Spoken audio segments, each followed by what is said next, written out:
So the name of this painting or mixed media piece is called Pledge to the Beat. And it features a cardboard hand assembled from different cut pieces, as well as a oil paper stenciled background to help divide the hand into different parts.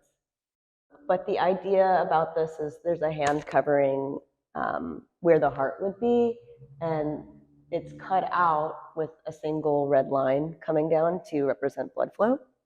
And then in the background, it says, and the beat goes on repeatedly.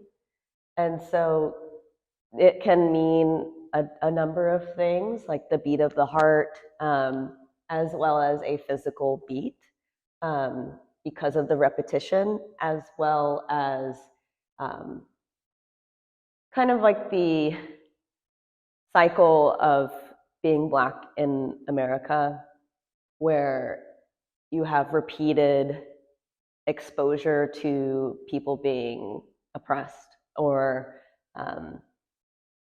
impacted by police beatings, and being exposed to that repeatedly and not seeing change. And so that's the meaning behind this piece, is how it feels to have to pledge to this country, as well as having to see lack of improvement and being a person in this country.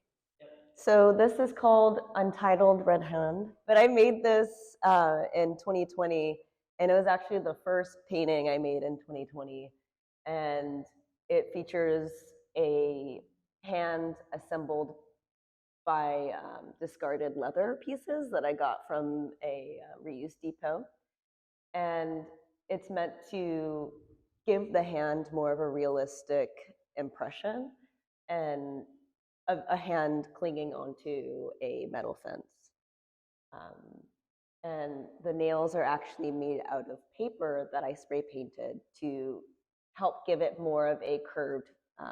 But in terms of the meaning behind this, I created this piece in 2020, and it was inspired by people coming into the country seeking asylum from their representative countries. And a lot of the people were coming from Latin American countries. My dad's from Mexico, and I actually made this piece for him.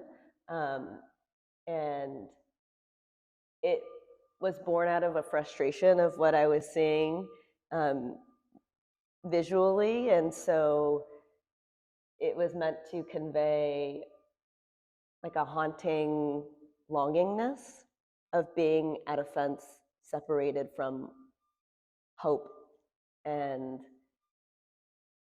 fear. So this painting was also made in 2020, and it is meant to convey Japanese people who were interned in the 1940s. People in my family were a part of that, and were subjected to a lot of ill treatment. And so here you have a hand made out of cardboard, and also similarly, there's oil paper to help separate different portions of the hand to help give dimension to the different fingers, for example. But I wanted the cardboard to also look like wood, because that was one of the materials that people had at these camps to create art and also housing. But I wanted to focus on the durability and strength of wood, to give it the effect that you have someone who's going into a situation that they don't have much control over, but they are going to remain steadfast and continue to live as best as they can.